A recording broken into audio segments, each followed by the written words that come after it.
Villains ಹುಟ್ಟದಾಗಿಂದಾನೇ ಕ್ರೂರ ವ್ಯಕ್ತಿಗಳಾಗಿರೋದಿಲ್ಲ, ಅವರ ಸುತ್ತಮುತ್ತ ಇರೋ ಪ್ರಜೆಗಳೇ ಅವರನ್ನ ಕ್ರೂರ ವ್ಯಕ್ತಿಗಳಾಗಿ ಕನ್ವರ್ಟ್ ಮಾಡ್ತಾರೆ ಅನ್ನೋದನ್ನ ನೀವು ಕೇಳೇ ಇರ್ತೀರಾ. ಅದೇ ತರ ಈ ಮೂವಿಯಲ್ಲೂ ಕೂಡ ಹೀರೋ ತನ್ನ ಹೆಂಡತಿ ಜೊತೆ ಸೇರ್ಕೊಂಡು ಆರಾಮಾಗಿರೋ ಒಂದು ಲೈಫ್ ನ ಲೀಡ್ ಮಾಡ್ಬೇಕು ಅಂತ ಅನ್ಕೊಂಡು ಒಂದು ಬಿಸ್ನೆಸ್ ನ ಸ್ಟಾರ್ಟ್ ಮಾಡೋದಕ್ಕೆ ಬ್ಯಾಂಕ್ ಹತ್ರ ಹೋಗಿ ಲೋನ್ ನ ಕೇಳ್ತಾನೆ. ಅಂಡ್ ಇಲ್ಲಿ ಒಂದು ಟರ್ನಿಂಗ್ ಪಾಯಿಂಟ್ ನಡೆಯುತ್ತೆ. ಅವನು ಎಲ್ಲಾ ಬ್ಯಾಂಕುಗಳಲ್ಲೂ ಕಳ್ತನ ಮಾಡ್ಬೇಕು ಅಂತ ಡಿಸೈಡ್ ಆಗಿ ಒಂದೇ ಬಾರಿ 4-5 ಬ್ಯಾಂಕ್ಗಳಲ್ಲಿ ಕಳ್ತನ ಮಾಡ್ತಾನೆ. ಲಾಸ್ಟ್ ಗೆ ಏನಾಯ್ತು, ಅಷ್ಟೊಂದು ಅಮೌಂಟ್ ನಮ್ಮ ಹೀರೋ ಏನ್ ಮಾಡ್ದ ಅಂತ ಹೇಳ್ಬಿಟ್ಟು ಈ ವಿಡಿಯೋ ಮುಖಾಂತರ ನೋಡೋಣ. ಅಂದಂಗೆ ಮೂವಿ ಹೆಸರು ಕರ ಅಂತ 2026 ಅಲ್ಲಿ ರಿಲೀಸ್ ಆಗಿರೋದು. ಇನ್ನ ಮೂವಿ ಕಡೆ ಹೋಗೋದಕ್ಕೂ ಮೊದಲು ನಮ್ ಕಡೆಯಿಂದ ಚಿಕ್ಕ ರಿಕ್ವೆಸ್ಟ್, ಇನ್ನ ಯಾರಾದ್ರೂ ಈ ಚಾನೆಲ್ ನ ಸಬ್ಸ್ಕ್ರೈಬ್ ಮಾಡ್ಕೊಂಡಿಲ್ಲ ಅಂದ್ರೆ ಸಬ್ಸ್ಕ್ರೈಬ್ ಮಾಡ್ಕೊಂಡು ನಮ್ಗೆ ಸಪೋರ್ಟ್ ಕೊಡಿ. ಮೂವಿ 1990ರಲ್ಲಿ ಓಪನ್ ಆಗುತ್ತೆ. ನಮ್ಮ ಹೀರೋ ಆಗಿರೋ ಕರ ಮುರುಗೇಶ್ ಅನ್ನೋ ಅವನ ಜೊತೆ ಸೇರ್ಕೊಂಡು MLA ಮನೆಯಲ್ಲಿ ಕಳ್ತನ ಮಾಡಬೇಕು ಅಂತ ಡಿಸೈಡ್ ಆಗಿ ಅವರ ಮನೆ ಹತ್ರಕ್ಕೆ ಬರ್ತಾರೆ. ಇವರ ಅದೃಷ್ಟ ಏನಪ್ಪಾ ಅಂದ್ರೆ ಅದೇ ಟೈಮಲ್ಲಿ MLA ಅವರು ಆಚೆಗಡೆ ಏನೋ ಫಂಕ್ಷನ್ ಇರೋದ್ರಿಂದ ಮನೆಯಲ್ಲಿರೋ ರಿಲೇಟಿವ್ಸ್ ಎಲ್ಲರೂ ಸೇರ್ಕೊಂಡು ಆ ಫಂಕ್ಷನ್ ಗೆ ಹೊರಟೋಗ್ಬಿಟ್ಟಿರ್ತಾರೆ. ಇವಾಗ ಹೀರೋ ಮನೆ ಒಳಗಡೆಗೆ ಬಂದಿದ್ದೆ ಆ ಮನೆಯಲ್ಲಿ ಯಾರು ಇರೋದಿಲ್ವಲ್ಲ, ಇವರ ಕೆಲ್ಸ ಈಸಿ ಆಗೋಗ್ಬಿಡುತ್ತೆ. ಆ ಮನೆಗೆ ಹಾಕಿರೋ ಲಾಕರ್ ನ ಹೊಡೆದಾಗ್ಬಿಟ್ಟು ಒಳಗಡೆಗೆ ಬಂದು ಲಾಕರ್ ನ ಓಪನ್ ಮಾಡಿ ದುಡ್ಡನ್ನ ಎತ್ಕೊಂತಾರೆ. ಇವರ ದುರದೃಷ್ಟ ಅಷ್ಟೊತ್ತಿಗೆ ಫಂಕ್ಷನ್ ಕಂಪ್ಲೀಟ್ ಆಗೋಗ್ಬಿಟ್ಟು MLA ಅವರು ಮನೆಗೆ ರಿಟರ್ನ್ ಬಂದ್ಬಿಟ್ಟು ಇರ್ತಾರೆ. ಆಚೆಗಡೆ ಇರೋ ಲಾಕರ್ ಹೊಡೆದೋಗ್ಬಿಟ್ಟಿರೋದನ್ನ ನೋಡಿ ಮನೆಯಲ್ಲಿ ಕಳ್ಳರು ಬಿದ್ದಿದ್ದಾರೆ ಅಂತ MLA ಮನುಷ್ಯರು ಎಲ್ಲರೂ ಸೇರ್ಕೊಂಡು ಡೋರ್ ನ ನಾಕ್ ಮಾಡ್ತಿರ್ತಾರೆ. ಇದ್ ಕಡೆ ಕರ ಹಾಗೆ ಮುರುಗೇಶ್ಗೆ ಏನ್ ಮಾಡ್ಬೇಕು ಅಂತ ಅರ್ಥ ಆಗೋದಿಲ್ಲ. ಇನ್ನ ಅವ್ರಿಗೆ ಸಿಕ್ಕಾಕೊಂಡ್ಬಿಡ್ತೀವೇನೋ ಅಂತ ಹೇಳ್ಬಿಟ್ಟು ಮುರುಗೇಶ್ ಭಯ ಪಡ್ತಿರುವಾಗ ಆವಾಗ ಕರಾಗೆ ಈ ಮನೆಯಿಂದ ಆಚೆಗಡೆ ಹೋಗೋದಕ್ಕೆ ಒಂದು ದಾರಿ ಕಾಣಿಸುತ್ತೆ. ಅದು ತುಂಬಾ ಎತ್ತರದಲ್ಲಿರೋದ್ರಿಂದ ಮೊದ್ಲು ಮುರುಗೇಶ್ ನ ಮೇಲೆಗೆ ಹತ್ಸಿ ಇವರು ಕಳ್ತನ ಮಾಡಿರೋ ಅಮೌಂಟ್ ಆಭರಣಗಳೆಲ್ಲ ಮುರುಗೇಶ್ಗೆ ಕೊಟ್ಟು ಇವನು ಕೂಡ ಹತ್ತಿ ಹೋಗ್ಬೇಕು ಅಂತ ಅನ್ಕೊಂತಾನೆ. ಆದ್ರೆ ಮುರುಗೇಶ್ ಇವನ್ಗೆ ಹೆಲ್ಪ್ ಮಾಡ್ತೀರಾ ಮೋಸ ಮಾಡಿ ಅಲ್ಲಿಂದ ಹೊರಟೋಗ್ಬಿಡ್ತಾನೆ. ಕರಾಗೆ ಏನೋ ಅರ್ಥ ಆಗೋದಿಲ್ಲ, ಇವನ್ ಯಾಕೆ ನನ್ನನ್ನ ಬಿಟ್ಟು ಹೊರಟೋಗ್ಬಿಡ್ತಿದ್ದಾನೆ ಅಂತ. ಅದೇ ಟೈಮ್ಗೆ MLA ಮನುಷ್ಯರು ಅಲ್ಲಿಗೆ ಬಂದು ಕರ ಮೇಲೆ ಅಟ್ಯಾಕ್ ಮಾಡೋದಕ್ಕೆ ನೋಡ್ತಾರೆ. ಆ ಟೈಮಲ್ಲೂ ಕೂಡ ಕರ ನಾನು ಖಂಡಿತ ಇಲ್ಲಿಂದ ತಪ್ಸ್ಕೊಂತೀನಿ ಅನ್ನೋ ಒಂದು ಧೈರ್ಯದಲ್ಲಿ ಅಲ್ಲಿಗೆ ಬಂದಿರೋವ್ರ ಮೇಲೆ ಅಟ್ಯಾಕ್ ಮಾಡಿ ಆಚೆಗಡೆ ಬರ್ತಾನೆ. ಅಷ್ಟೊತ್ತಿಗೆ ಅಲ್ಲಿ ತುಂಬಾ ಜನರು ಬಂದು ಇವನು ಮುಂದೆ ಕತ್ತಿಗಳೆಲ್ಲ ಹಿಡ್ಕೊಂಡು ನಿಂತ್ಕೊಂಡಿರೋದನ್ನ ನೋಡಿ ಇನ್ನೇನು ಮಾಡೋದಕ್ಕಾಗದೆ ಅವ್ರಿಗೆ ಸರೆಂಡರ್ ಆಗೋಗ್ಬಿಡ್ತಾನೆ. ನೆಕ್ಸ್ಟ್ ಸೀನ್ ಪೊಲೀಸ್ ಸ್ಟೇಷನ್ ಅಲ್ಲಿ ಓಪನ್ ಆಗುತ್ತೆ. ಹೀರೋನ ರಿವರ್ಸ್ ಆಗಿ ಕಟ್ಟಾಕಿ ಪೊಲೀಸರು ರಕ್ತ ಬರೋ ತರ ಹೊಡೆದಾಗ್ಬಿಟ್ಟಿರ್ತಾರೆ. ಅದೇ ಟೈಮ್ಗೆ ಮಲ್ಲಿ ಅನ್ನೋ ಒಂದು ಹುಡುಗಿ ಅಲ್ಲಿಗೆ ಬಂದು ನೀವು ತಪ್ಪಾಗಿರೋ ವ್ಯಕ್ತಿನ ಎತ್ಕೊಂಡ್ ಬಂದಿದ್ದೀರಾ, ನನ್ ಗಂಡ ಅಂತವನಲ್ಲ, ಅವನು ಗ್ಯಾರಂಟಿ ದರೋಡೆ ಮಾಡೋದಕ್ಕೆ ಹೋಗೋದೇ ಇಲ್ಲ ಅಂತ ಹೇಳ್ತಾಳೆ. ಮತ್ತೆ ಹೀರೋ ಹತ್ರ ಬಂದಿದ್ದೆ, ಹೀರೋ ನನ್ನನ್ನ ಕ್ಷಮಿಸ್ಬಿಡು ಮಲ್ಲಿ ಅಂತ ಕೇಳ್ತಾನೆ. ಆವಾಗೆ ಮಲ್ಲಿಗೆ ಅರ್ಥ ಆಗುತ್ತೆ ಇವನು ದರೋಡೆ ಮಾಡೋದಕ್ಕೆ ನಿಜವಾಗ್ಲೂನೆ ಹೋಗಿದ್ದಾನೆ ಅಂತ. ಈ ಕೇಸ್ ನ ಟೇಕಪ್ ಮಾಡೋದಕ್ಕೆ SP ಹಾಗೆ DSP ಈ ಲೋಕಲ್ ಸ್ಟೇಷನ್ ಅಲ್ಲಿ ಇಲ್ಲ ಅಂತ ಹೇಳ್ಬಿಟ್ಟು ಒಬ್ಬ ಕಾನ್ಸ್ಟೇಬಲ್ ಇನ್ನೊಂದು ಬ್ರಾಂಚ್ ಗೆ ಕಾಲ್ ಮಾಡ್ತಾನೆ. ಅಲ್ಲಿ SP ಹಾಗೆ DSP ಆಗಿರೋ ಭರತನ್ನು ಕೂಡ ಇರ್ತಾನೆ. ಭರತನ್ನು SP ಹತ್ರಕ್ಕೆ ಬಂದು ಆಕ್ಚುಲಿ ಹೇಳ್ಬೇಕಂದ್ರೆ ತುಂಬಾ ವರ್ಷಗಳಿಂದ ನಾನು ತುಂಬಾ ಕೇಸ್ ನ ಹ್ಯಾಂಡಲ್ ಮಾಡಿದೀನಿ, ಅವುಗಳನ್ನ ಕಂಪ್ಲೀಟ್ ಮಾಡಿದೀನಿ. ಆದ್ರೆ ಅವುಗಳ ಕ್ರೆಡಿಟ್ ಬಂದ್ಬಿಟ್ಟು ನನ್ನ ಮೇಲಾಧಿಕಾರಿಗಳು ತಗೊಂಡ್ಬಿಟ್ಟಿದ್ದಾರೆ. ಇವಾಗ ನನಗೆ ರಿಟೈರ್ಮೆಂಟ್ ಟೈಮ್ ಬಂದಿರೋದ್ರಿಂದ ನನಗೆ ವ್ಯಾಲ್ಯೂನು ಕೂಡ ಕಮ್ಮಿ ಆಗ್ತೈತೆ. ಈ ಟೈಮಲ್ಲಿ ನನಗೆ ಈ ಕೇಸ್ ಬಂದೈತೆ, ಪ್ಲೀಸ್ ಸರ್ ಈ ಕೇಸ್ ನ ನನಗೆ ಕೊಡಿ. MLA ಮನೆಯಲ್ಲಿ ಕಳ್ತನ ಮಾಡಿರೋದ್ರಿಂದ next day morning news conference ಕೂಡ ಇರುತ್ತೆ. ನನ್ನ ಹೆಸರು ಹಾಗೆ ಫೋಟೋ ನ್ಯೂಸ್ ಪೇಪರ್ ಅಲ್ಲಿ ಬರುತ್ತೆ. ಇದರಿಂದ ನನಗೆ ರಿಟೈರ್ಮೆಂಟ್ ಟೈಮ್ ಅಲ್ಲಿ ಒಂದು ಒಳ್ಳೆ ಪೊಸಿಷನ್ ಗೆ ಹೋಗೋ ಚಾನ್ಸ್ ಕೂಡ ಸಿಗುತ್ತೆ ಅಂತ ಕೇಳ್ಕೊಳ್ಳೋದ್ರಿಂದ SP ಈ ಕೇಸ್ ನ DSP ಭರತನ್ಗೆ ಕೊಡ್ತಾನೆ. DSP ಕರ ಹತ್ರ ಬಂದು ಮಾತಾಡ್ಕೊಂಡು ಆಕ್ಚುಲಿ ಹೇಳ್ಬೇಕಂದ್ರೆ ನೀನು MLA ಮನೆಯಲ್ಲಿ ಕಳ್ತನ ಮಾಡೋದಕ್ಕೆ ಹೋದಾಗ ಈ ವಿಷಯ ತಿಳ್ಕೊಂಡು ನಾನೇ ಬಂದು ನೀನ್ ನನ್ ಮೇಲೆ ಅಟ್ಯಾಕ್ ಮಾಡೋದಕ್ಕೆ ಬಂದ್ರೂ ಕೂಡ ಸಾಹಸ ಮಾಡಿ ನಿನ್ನನ್ನ ಹಿಡ್ಕೊಂಡಿದ್ದೀನಿ ಅನ್ನೋ ರೀತಿಯಲ್ಲಿ DSP ಭರತನ್ನು FIR ಫಿಲ್ ಮಾಡಿರ್ತಾನೆ. ಆವಾಗ ಹೀರೋಗೆ ಅರ್ಥ ಆಗುತ್ತೆ ನಾನ್ ಮಾಡದೇ ಇರೋ ತಪ್ಪುಗಳಲ್ಲೆಲ್ಲ ಇವನು ನನ್ನನ್ನ ಸಿಕ್ಸೋದಕ್ಕೆ ಟ್ರೈ ಮಾಡ್ತಿದ್ದಾನೆ ಅಂತ. ಅದೇ ಟೈಮ್ ಅಲ್ಲಿ DSP ಭರತನು ತುಂಬಾ ಖುಷಿಯಾಗಿ ಮಾರ್ನಿಂಗ್ ಆಗಿದ್ದೆ ಪ್ರೆಸ್ ಮೀಟ್ ಬರುತ್ತೆ, ನನ್ ಫೋಟೋ ನ್ಯೂಸ್ ಅಲ್ಲಿ ಹಾಗೆ ಪೇಪರ್ ಅಲ್ಲಿ ಬರುತ್ತೆ ಅಂತ ಹೇಳ್ಬಿಟ್ಟು ಒಂದ್ ಕಡೆ ಖುಷಿ ಪಡ್ತಿರ್ತಾನೆ. ಹೀರೋಗೆ ಅರ್ಥ ಆಗೋಗ್ಬಿಟ್ಟಿರುತ್ತಲ್ವಾ ನಾನು MLA ಮನೆಯಲ್ಲಿ ಕಳ್ತನ ಮಾಡೋದಕ್ಕೆ ಮಾತ್ರ ಹೋಗಿದ್ದೆ, ನನ್ನನ್ನ ಬೇರೆ ಕೇಸುಗಳಲ್ಲಿ ಸಿಕ್ಸೋದಕ್ಕೆ ನೋಡ್ತಿದ್ದಾನೆ ಅಂತ ಹೇಳ್ಬಿಟ್ಟು ಕರೆಂಟ್ ಹೋಗಿದ್ದ ನೆಕ್ಸ್ಟ್ ಸೆಕೆಂಡ್ಗೆ ಇವನು ಅಲ್ಲಿರೋ ಪೊಲೀಸರ ಮೇಲೆ ಅಟ್ಯಾಕ್ ಮಾಡಿ ತಪ್ಸ್ಕೊಂಡ್ಬಿಡ್ತಾನೆ. ಸೀನ್ ಇವಾಗ ಸ್ವಲ್ಪ ವರ್ಷಗಳಾದ್ಮೇಲೆ ಓಪನ್ ಆಗುತ್ತೆ. ಕರ ತನ್ನ ಹೆಂಡತಿ ಆಗಿರೋ ಮಲ್ಲಿ ಜೊತೆ ಸೇರ್ಕೊಂಡು ಒಂದು ಹೋಟೆಲ್ ಅಲ್ಲಿ ವರ್ಕ್ ಮಾಡ್ತಿರ್ತಾನೆ. ಆಕ್ಚುಲಿ ಹೇಳ್ಬೇಕಂದ್ರೆ ಇವನು ಕಳ್ಳನ್ ಮಗ ಅಂತ ಗೊತ್ತಿದ್ರು ಕೂಡ ಇವನ್ ಮೇಲೆ ಇರೋ ಒಂದು ಪ್ರೀತಿಗೆ ಮಲ್ಲಿ ಇವನನ್ನ ಮದುವೆ ಮಾಡ್ಕೊಂಡಿರ್ತಾಳೆ. ಮದುವೆ ಆದ್ಮೇಲೆ ಇವನು ಕಳ್ತನ ಮಾಡೋದನ್ನ ಬಿಟ್ಟಾಕ್ಬಿಟ್ಟು ಇರ್ತಾನೆ. ಇಬ್ರು ಸೇರ್ಕೊಂಡು ತುಂಬಾ ಸಂತೋಷವಾಗಿ ಒಂದು ಹೋಟೆಲ್ ಅಲ್ಲಿ ವರ್ಕ್ ಮಾಡ್ತಿರ್ತಾರೆ. ಇವ್ರು ಎಷ್ಟೇ ಕಷ್ಟ ಪಡ್ತಾ ಮಾಡ್ತಾ ಇದ್ರು ಕೂಡ ಅವರ ಕಷ್ಟಕ್ಕೆ ತಕ್ಕ ಸ್ಯಾಲ್ರಿ ಬರ್ತಿರೋದಿಲ್ಲ. ಇದರಿಂದ ಹೋಟೆಲ್ ಓನರ್ ಹತ್ರಕ್ಕೆ ಹೋಗಿ ನಾವು ಬಂದು ತುಂಬಾ ದಿನ ಆಯ್ತಲ್ವಾ, ನಮ್ಮ ಸ್ಯಾಲ್ರಿನ ಇನ್ ಸ್ವಲ್ಪ ಹೈಕ್ ಮಾಡ್ಬೋದಲ್ಲ ಅಂತ ಕೇಳಿದ್ದಕ್ಕೆ, ನೀವು ಬಂದಿನ್ನ 6 ತಿಂಗಳು ಮಾತ್ರನೇ ಆಗಿತ್ತು, 1 ವರ್ಷ ಆದ್ಮೇಲೆ ಇನ್ನ 2 ರೂಪಾಯಿ ಜಾಸ್ತಿ ಮಾಡ್ತೀನಿ ಹೋಗಿ ಅಂತ ಹೇಳಿ ಓನರ್ ಅಲ್ಲಿಂದ ಕಳ್ಸ್ಬಿಡ್ತಾನೆ. ಹೀರೋ ಸ್ವಲ್ಪ ಅಪ್ಸೆಟ್ ಫೀಲ್ ಆಗಿ ತನ್ನ ಹೆಂಡತಿ ಜೊತೆ ಬಾಡಿಗೆ ಮನೆಯಲ್ಲಿ ಕುತ್ಕೊಂಡಿರುವಾಗ್ಲೇ ಇದಕ್ಕಿದ್ದಂಗೆ ಮಳೆ ಸ್ಟಾರ್ಟ್ ಆಗುತ್ತೆ. ಆಕ್ಚುಲಿ ಹೇಳ್ಬೇಕಂದ್ರೆ ಅವ್ರಿಗೆ ಇರೋದಕ್ಕೆ ಕರೆಕ್ಟ್ ಆಗಿರೋ ಮನೇನು ಕೂಡ ಇರೋದಿಲ್ಲ. ಈ ತರ ಏನಾದ್ರೂ ಮಳೆ ಬಿದ್ದೈತೆ ಅಂದ್ರೆ ಆ ಮನೆ ಸೋರೋದಕ್ಕೆ ಸ್ಟಾರ್ಟ್ ಆಗುತ್ತೆ. ಇದರಿಂದ ಅವನಿಗೆ ತುಂಬಾ ಕೋಪ ಬಂದ್ಬಿಡುತ್ತೆ. ಎಷ್ಟು ದಿನ ಅಂತ ನಾವು ಬೇರೆಯವರ ಕೆಳಗಡೆ ಕೆಲಸ ಮಾಡ್ಕೊಂಡು ಕಷ್ಟ ಪಟ್ಕೊಂಡು ಇರೋದಕ್ಕೆ ಆಗುತ್ತೆ, ನಾವು ಕೂಡ ಒಂದು ಹೋಟೆಲ್ ನ ಓಪನ್ ಮಾಡೋಣ, ಆವಾಗ ಯಾರ ಕೆಳಗಡೆನು ವರ್ಕ್ ಮಾಡ್ಬೇಕಾಗಿರೋ ಅವಶ್ಯಕತೆ ಇಲ್ಲ, ನಾನ್ ನಿನ್ನ ಚೆನ್ನಾಗಿ ನೋಡ್ಕೊಂತೀನಿ ಅಂತ ಕರ ಹೇಳೋದ್ರಿಂದ ಬೇರೆಯವ್ರಿಗೆ ಮೋಸ ಮಾಡಿ ಅವ್ರ ಹತ್ರ ದುಡ್ಡು ಕೀಳೋದಕ್ಕಿಂತ ನೀನಾಗಿ ನೀನು ಏನ್ ಮಾಡಿದ್ರು ನನಗೆ ಖುಷಿನೇ ಅಂತ ಹೇಳಿದ್ದಕ್ಕೆ ನೆಕ್ಸ್ಟ್ ಡೇ ಮಾರ್ನಿಂಗು ಗಂಡ ಹೆಂಡತಿ ಇಬ್ರು ಸೇರ್ಕೊಂಡು ಬ್ಯಾಂಕ್ ಮ್ಯಾನೇಜರ್ ಹತ್ರಕ್ಕೆ ಹೋಗಿ ಲೋನ್ ನ ಕೇಳ್ತಾರೆ. ನಾವ್ ಈ ತರ ಒಂದು ಹೋಟೆಲ್ ನ ಓಪನ್ ಮಾಡ್ಬೇಕು ಅಂತ ಅನ್ಕೊಂಡಿದ್ವಿ, ನಮ್ಗೆ ಲೋನ್ ಕೊಟ್ರೆ ಚೆನ್ನಾಗಿರುತ್ತೆ ಅಂತ. ಅದಕ್ಕೆ ಆ ಮ್ಯಾನೇಜರ್ ಇದ್ಕೊಂಡು ನಿನ್ನ ಹತ್ರ ಏನಾದ್ರೂ ಆಯ್ತಾ, ಲೈಕ್ ಯಾವ ತರಪ್ಪ ಅಂದ್ರೆ ಲ್ಯಾಂಡ್ ಡಾಕ್ಯುಮೆಂಟ್ಸ್, ಮನೆ ಡಾಕ್ಯುಮೆಂಟ್ಸ್ ಏನಾದ್ರೂ ಇದ್ರೆ ಅದನ್ನ ಸೆಕ್ಯೂರಿಟಿ ಆಗಿ ಇಟ್ಕೊಂಡು ನಿನ್ಗೆ ಲೋನ್ ಕೊಡ್ತೀನಿ ಅಂತ ಹೇಳೋದ್ರಿಂದ ಆವಾಗ ಕರಾಗೆ ಅರ್ಥ ಆಗುತ್ತೆ ಅವ್ರಿರೋ ಮನೇನು ಕೂಡ ಸರಿಯಾಗಿಲ್ಲ, ಅದನ್ನು ಕೂಡ ಬಾಡಿಗೆಗಿದ್ದಾನೆ, ಇವನ ಹತ್ರ ಯಾವ್ದು ಇಲ್ಲ ಅಂತ. ಅದಕ್ಕೆ ಮ್ಯಾನೇಜರು ನನ್ ಲೋನ್ ಕೊಡೋದಕ್ಕೆ ಆಗೋದಿಲ್ಲ ಅಂತ ಹೇಳಿ ಅವನ್ ಮುಖದ ಮೇಲೆನೆ ಹೇಳ್ತಾನೆ. ಆವಾಗ ಕರಾಗೆ ನೆನಪಾಗುತ್ತೆ ಅವನು ಚಿಕ್ಕವನಾಗಿದ್ದಾಗ ಅವನ ಸ್ವಂತ ಊರಲ್ಲಿ ಅವನಿಗೆ 8 ಎಕರೆ ಜಮೀನ್ ಐತೆ ಅಂತ, ಅದನ್ನ ಎತ್ಕೊಂಡ್ ಬಂದ್ರೆ ನೀವು ಲೋನ್ ಕೊಡ್ತೀರಾ ಅಂತ ಕೇಳಿದಾಗ ಖಂಡಿತ ಕೊಡ್ತೀನಿ, ಆ ಲ್ಯಾಂಡ್ ಡಾಕ್ಯುಮೆಂಟ್ಸ್ ಎತ್ಕೊಂಡ್ ಬಾ, ನಿನಗೆ ಬೇಕಾಗಿರೋ ಲೋನ್ ನಾನ್ ಸ್ಯಾಂಕ್ಷನ್ ಮಾಡಿಸ್ತೀನಿ ಅಂತ ಹೇಳಿದ್ದಕ್ಕೆ ನೆಕ್ಸ್ಟ್ ಡೇ ಮಾರ್ನಿಂಗ್ ಕರ ತನ್ನ ಹೆಂಡತಿನ ಕರ್ಕೊಂಡು ರಾಮನಾಥ್ಪುರ ಅನ್ನೊಂದು ಊರಿಗೆ ಅಂದ್ರೆ ಅವನ ಸ್ವಂತ ಊರಿಗೆ ರಿಟರ್ನ್ ಬರ್ತಾನೆ. ಆದ್ರೆ ತನ್ನ ಹೆಂಡತಿನ ಕರ್ಕೊಂಡು ಹೋಗಿ ಒಂದು ಲಾಡ್ಜ್ ಅಲ್ಲಿ ಇರ್ತಾನೆ. ಅದಕ್ಕೆ ರೀಸನ್ ಏನಪ್ಪಾ ಅಂದ್ರೆ ಕರ ಅವರ ಫಾದರ್ ಹೆಸರು ಬಂದ್ಬಿಟ್ಟು ಕಂದಸ್ವಾಮಿ ಅಂತ. ಇವನ 10 ವರ್ಷಗಳ ಹಿಂದೆ ಏನೋ ಒಂದು ಬಿಸ್ನೆಸ್ ಮಾಡ್ಬೇಕು ಅಂತ ಹೇಳ್ಬಿಟ್ಟು ಅವ್ರಪ್ಪ ಹತ್ರ ಹೋಗಿ ಅಮೌಂಟ್ ನ ಕೇಳಿ ಇರ್ತಾನೆ. ಅವ್ರಪ್ಪ ಕೊಡೋದಿಲ್ಲ ಅಂತ ಹೇಳೋದಕ್ಕೆ ಅವ್ರಪ್ಪ ಬಚ್ಚಿಕೊಂಡಿರೋ ಒಂದು ಅಮೌಂಟ್ ನ ಕಳ್ತನ ಮಾಡ್ಕೊಂಡು ಮನೇನ ಬಿಟ್ಟು ಓಡಿ ಬಂದ್ಬಿಟ್ಟೆ ಇರ್ತಾನೆ. ಆಲ್ಮೋಸ್ಟ್ 16 ವರ್ಷಗಳಿಂದ ಇವನು ತಂದೆ ಹತ್ರ ಆಗ್ಲಿ ಅವರ ತಾಯಿ ಹತ್ರ ಆಗ್ಲಿ ಮಾತುಗಳಿರೋದಿಲ್ಲ. ಇವಾಗ ಸ್ಟ್ರೈಟ್ ಆಗಿ ಅವರ ಊರಿಗೆ ಬಂದಿರ್ತಾನೆ. ಅದಕ್ಕೆ ಅವನ ಹೆಂಡತಿನ ಡೈರೆಕ್ಟ್ ಆಗಿ ಅವನ ಮನೆಗೆ ಕರ್ಕೊಂಡು ಹೋಗ್ತೀರಾ, ಒಂದು ಹೋಟೆಲ್ಗೆ ಕರ್ಕೊಂಡು ಹೋಗ್ತಾನೆ. ಆವಾಗ ಹೆಂಡತಿ ನಾನು ನಿಮ್ ಜೊತೆ ಬರ್ತೀನಿ, ನನ್ ಮುಖ ನೋಡಾದ್ರು ನಿಮ್ಮಪ್ಪ ನಿನ್ನ ಏನು ಅಂದಿರ ಇರ್ತಾರೆ ಅಂತ ಹೇಳೋದಕ್ಕೆ ನಾನು ತುಂಬಾ ದಿನಗಳಿಂದ ನಮ್ಮ ಅಪ್ಪನ ನೋಡೋದಕ್ಕೆ ಹೋಗಿಲ್ಲ ಅಲ್ವಾ, ಇವಾಗ ನಮ್ಮಪ್ಪ ನನ್ ಮೇಲೆ ತುಂಬಾ ಕೋಪದಲ್ಲಿ ಇರ್ತಾನೆ, ಹೊಡಿತಾನೆ, ಅವೆಲ್ಲ ನನಗ್ ಮಾತ್ರನೇ ಆಗ್ಬೇಕು, ನಿನ್ನ ಯಾರು ಒಂದು ಮಾತು ಅನ್ಬಾರ್ದು. ಆಕ್ಚುಲಿ ಹೇಳ್ಬೇಕಂದ್ರೆ ನನಗೊಬ್ಬ ಮಾವ ಇದ್ದಾನೆ. ಮೊದ್ಲು ನಮ್ಮ ಮಾವ ನನಗೆ ತುಂಬಾ ಸಪೋರ್ಟ್ ಮಾಡ್ತಿದ್ದ. ಇವಾಗ ನಾನು ಮೊದ್ಲು ನಮ್ಮ ಮಾವ ಹತ್ರಕ್ಕೆ ಹೋಗಿ ನಮ್ಮ ಮಾವನ ಕರ್ಕೊಂಡು ನಾನು ನಮ್ಮ ತಂದೆ ಹತ್ರಕ್ಕೆ ಹೋಗ್ತೀನಿ ಅಂತ ಹೇಳಿ ಅವನು ನೆಕ್ಸ್ಟ್ ಮಾವ ಇರೋ ಹತ್ರಕ್ಕೆ ಬರ್ತಾನೆ. ಅವನ ಹೆಸರು ಕಾಶಿ ಅಂತ. ಯಾಕೋ ನೀನು 16 ವರ್ಷಗಳಾದ್ಮೇಲೆ ಮತ್ತೆ ಇಲ್ಲಿಗೆ ರಿಟರ್ನ್ ಬಂದಿದ್ದು, ಇವಾಗ ಮತ್ತೆ ನಿಮ್ಮ ಅಪ್ಪ ಹತ್ರ ಏನ್ ಕಳ್ತನ ಮಾಡೋಣ ಅಂತ ಇಲ್ಲಿಗೆ ಬಂದಿದ್ಯಾ ಅಂತೇಳ್ಬಿಟ್ಟು ತುಂಬಾ ಕೋಪದಲ್ಲಿ ಅವನ ಕೆನ್ನೆಗೆ ಒಂದು ಬಿಟ್ಟು, ನಾನಾದ್ರೆ ಕೆನ್ನೆಗೆ ಒಂದು ಬಿಟ್ಟು ಮಾತ್ರ ಬಿಟ್ಟಾಕ್ತಾ ಇದ್ದೀನಿ, ನಿಮ್ಮ ಅಪ್ಪ ಕಣ್ಣಿಗೆ ಕಾಣಿಸ್ಕೊಳ್ಳೋದಕ್ಕೆ ಹೋಗ್ಬೇಡ, ನಿಮ್ಮ ಅಪ್ಪ ನಿನ್ ಮೇಲೆ ತುಂಬಾ ಕೋಪದಲ್ಲಿ ಇದ್ದಾನೆ, ಸಾಯಿಸಾಕಿದ್ರೆ ಆಶ್ಚರ್ಯ ಪಡೋ ಅವಶ್ಯಕತೆ ಇಲ್ಲ ಅಂತ ಹೇಳಿದ್ದಕ್ಕೆ ಅವನು ತುಂಬಾ ಅಪ್ಸೆಟ್ ಫೀಲ್ ಆಗಿ ಕೋಪದಿಂದ ಮತ್ತೆ ಬಸ್ ಹತ್ತಿ ರಿಟರ್ನ್ ಹೊರಟೋಗ್ಬಿಡೋಣ ಅಂತ ಹೇಳ್ಬಿಟ್ಟು ಬಸ್ ಹತ್ತಬೇಕು ಅಂತ ಅನ್ಕೊಂತಾನೆ. ಅದೇ ಟೈಮ್ಗೆ ಆ ಬಸ್ ಅಲ್ಲಿ ಇವ್ರಪ್ಪ ಆಗಿರೋ ಕಂದಸ್ವಾಮಿ ಕೆಳಗಡೆಗೆ ಇಳಿತಾ ಇರೋದನ್ನ ನೋಡಿ ನಮ್ಮ ಅಪ್ಪಗೆ ನನ್ ಫೇಸ್ ಕಾಣಿಸ್ಕೊಂಡ್ರೆ ಏನಂತಾನ ಅಂತ ಹೇಳ್ಬಿಟ್ಟು ಅವ್ರಪ್ಪಗೆ ಫೇಸ್ ತೋರಿಸ್ತಿರ ಹಿಂದಕ್ಕೆ ಹೊರಟೋಗ್ತಾ ಇರೋವಾಗ ಕಂದಸ್ವಾಮಿ ಅವನ ಮಗನನ್ನ ನೋಡಿ ಐಡೆಂಟಿಫೈ ಮಾಡಾಕ್ತಾನೆ. ಅವನ ಮಗನ ಹತ್ರಕ್ಕೆ ಹೋಗ್ಬಿಟ್ಟು ಯಾಕೋ ಇಷ್ಟು ವರ್ಷಗಳು ನನ್ನನ್ನ ಬಿಟ್ಟು ಹೊರಟೋಗ್ಬಿಟ್ಟಿದ್ದು ಅಂತ ಹೇಳಿ ತುಂಬಾ ಬಾಧೆಯಿಂದ ಹಗ್ ಮಾಡ್ಕೊಂತಾನೆ. ನನಗೋಸ್ಕರ ನೀನು 16 ವರ್ಷಗಳಾದ್ಮೇಲೆ ಮತ್ತೆ ರಿಟರ್ನ್ ಬಂದಿದ್ಯಾ ಅಂತ ಹೇಳ್ಬಿಟ್ಟು ಅವನು ತುಂಬಾ ಖುಷಿಯಿಂದ ಅವನು ಪೂಜೆ ಮಾಡೋ ದೇವ್ರ ಹತ್ರಕ್ಕೆ ಹೋಗಿ ಕೃತಜ್ಞತೆಗಳು ಹೇಳಿ ಮನೆಗೆ ಕರ್ಕೊಂಡ್ ಬರ್ತಾನೆ. ಅವನು ಇಷ್ಟು ದಿನಗಳಾದ್ಮೇಲೆ ಮನೆಗೆ ರಿಟರ್ನ್ ಬಂದಿರೋದನ್ನ ನೋಡಿ ಅವ್ರ ಅಮ್ಮನೂ ಕೂಡ ತುಂಬಾ ಖುಷಿ ಪಡ್ತಾರೆ. ಇನ್ಮೇಲಿಂದ ನನ್ ಮಗ ನನ್ನ ಹತ್ರನೇ ಇರ್ತಾನೆ ಅಂತ ಹೇಳಿ ಹೀರೋಗೆ ಅವರಪ್ಪ ಹಾಕೊಳ್ಳೋದಕ್ಕೆ ಬಟ್ಟೆ ಚಪ್ಲಿಗಳೆಲ್ಲ ತಗೊಡ್ತಾನೆ. ಹೀಗೆ ಒಂದು ದಿನ ಅವರ ಲ್ಯಾಂಡ್ ಅಲ್ಲಿ ವ್ಯವಸಾಯ ಮಾಡೋದಕ್ಕೆ ಹೀರೋನ ಕರ್ಕೊಂಡು ಹೋಗ್ತಾನೆ. ಅವರ ಲ್ಯಾಂಡ್ ಅಲ್ಲಿ ನಿಂತಿರೋ ಒಂದು ಟ್ರ್ಯಾಕ್ಟರ್ ನ ನೋಡಿ ಅದು ಯಾರ್ದು ಅಂತ ಕೇಳಿದಾಗ ಅದು ನಮ್ದೇ ಕಣೋ, ಬ್ಯಾಂಕ್ ಅಲ್ಲಿ ಇರೋರು ನಮ್ಗೆ ಹೇಳಿದ್ರು ಟ್ರ್ಯಾಕ್ಟರ್ ನ ತಗೊಂಡು ವ್ಯವಸಾಯ ಮಾಡಿದ್ರೆ ಕ್ರಾಪ್ ಚೆನ್ನಾಗಿ ಬರುತ್ತಂತ, ಬಟ್ ಅದನ್ನ ತಗೊಂಡ್ರು ಕೂಡ ಏನು ಉಪಯೋಗ ಇಲ್ಲ. ಇದ್ರಲ್ಲಿ ನಮ್ಗೆ ಲಾಸ್ ಏನಪ್ಪಾ ಅಂದ್ರೆ ಪ್ರತಿ ತಿಂಗಳು ಬ್ಯಾಂಕ್ ಅವ್ರಿಗೆ 5,000 EMI ಕಟ್ಟಬೇಕು.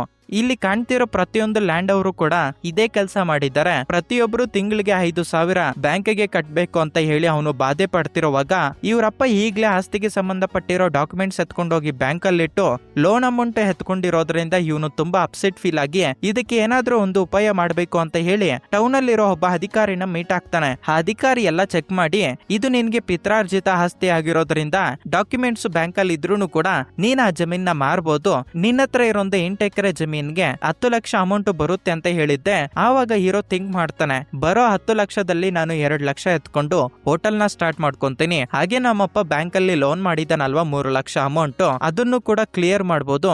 ಆವಾಗ ನಮ್ಮಪ್ಪ ಮಿಕ್ಕಿರೋ ಅಮೌಂಟ್ ಅಲ್ಲಿ ಹ್ಯಾಪಿಯಾಗಿ ಇರ್ತಾನೆ ಅಂತ ಡಿಸೈಡ್ ಆಗಿ ಕಂದಸ್ವಾಮಿ ಹತ್ತರಕ್ಕೆ ಬಂದು ಇದೇ ಮಾತನ್ನ ಹೇಳ್ತಾನೆ. ಏನಪ್ಪ ನೀನು ಮಾತಾಡ್ತಾ ಇರೋದು? ನಮ್ಮ ಪೂರ್ವಿಕರಿಂದ ಬಂದಿರೋ ಒಂದು ಆಸ್ತಿ ಇದು, ಇದನ್ನ ಮಾರಾಕ್ಬೇಕು ಅಂತ ಇದೀಯಾ? ಇಲ್ಲ, ನಾನು ಈ ಲ್ಯಾಂಡ್ ನ ಮಾರಾಟ ಮಾಡೋದಕ್ಕೆ ಒಪ್ಕೊಳ್ಳೋದಿಲ್ಲ ಅಂತ ಹೇಳ್ಬಿಟ್ಟು ಅವನ ಮಗನ ಹತ್ರ ಅಂತಾನೆ. ನಿಜ ಹೇಳ್ಬೇಕಂದ್ರೆ ತುಂಬಾ ವರ್ಷಗಳಿಂದ ನಮ್ಮ ಪೂರ್ವಿಕರ ಶವಗಳನ್ನ ಇಲ್ಲೇ ಊತಾಕಿದೀವಿ, ನನ್ನ ಶವನು ಕೂಡ ಇಲ್ಲೇ ಊತಾಕ್ಬೇಕು. ನಾನು ಈ ಲ್ಯಾಂಡ್ ನ ಯಾರಿಗೂ ಮಾರೋದಿಲ್ಲ, ಮಾರೋದಕ್ಕೆ ಬಿಡೋದೇ ಇಲ್ಲ ಅಂತ ಹೇಳಿದ್ದೆ. ಕಾರಾಗೆ ತುಂಬಾ ಕೋಪ ಬಂದು ಅಲ್ಲಿಂದ ಹೊರಟೋಗ್ಬಿಡ್ತಿರ್ತಾನೆ. ಅದಕ್ಕೆ ಅವರಪ್ಪ ಹಿಂದ್ಗಡೆ ಬಂದು, ಮಗ ಇಷ್ಟು ದಿನಗಳಾದ್ಮೇಲೆ ನೀನು ನನ್ನ ಹತ್ರಕ್ಕೆ ಬಂದಿದ್ಯಾ, ನನ್ ಜೊತೆನೆ ಇರ್ತೀಯ, ನನ್ನನ್ನ ಹ್ಯಾಪಿಯಾಗಿ ನೋಡ್ಕೊಂತೀಯ ಅಂತ ಹೇಳ್ಬಿಟ್ಟು ನಾನು ಖುಷಿ ಪಡ್ತಿದ್ದೆ. ಇವಾಗ ಮತ್ತೆ ನೀನು ನನ್ನನ್ನ ಬಿಟ್ಟು ಹೊರಟೋಗ್ಬಿಡೋಣ ಅಂತ ಡಿಸೈಡ್ ಆಗಿದ್ಯಾ? ಸರಿ ಮಗ, ನನ್ನ ಹತ್ರ ಇವಾಗ ಸ್ವಲ್ಪ ಅಮೌಂಟ್ ಐತೆ, ಅದು ನಿನ್ನ ಖರ್ಚುಗಳಿಗೆ ಆಗುತ್ತೆ ಅಂತ ಹೇಳ್ಬಿಟ್ಟು ಸ್ವಲ್ಪ ಅಮೌಂಟ್ ಅವನಿಗೆ ಕೊಡೋದಕ್ಕೆ ಬರ್ತಾನೆ. ಅವರಪ್ಪ ಹತ್ರ ಅಮೌಂಟ್ ಇಸ್ಕೊಂತೀರಾ, ಹೋಟೆಲ್ ಅಲ್ಲಿ ಮಲ್ಲಿನ ಇಟ್ಟಿರ್ತಾನಲ್ವಾ ಅಲ್ಲಿಗೆ ಬರ್ತಾನೆ. ಇನ್ನ ಸ್ವಲ್ಪ ಹೊತ್ತು ನಾನು ಅಲ್ಲೇ ಇದ್ದಿದ್ರೆ ನಾನು ಹಳ್ಕೊಂಡ್ಬಿಡ್ತಾ ಇದ್ದೆ. ನಮ್ಮಪ್ಪನ ಆ ಸ್ಟೇಜ್ ಅಲ್ಲಿ ನನಗೆ ನೋಡೋದಕ್ಕೆ ಆಗ್ತಿಲ್ಲ ಅಂತ ಹೇಳ್ಬಿಟ್ಟು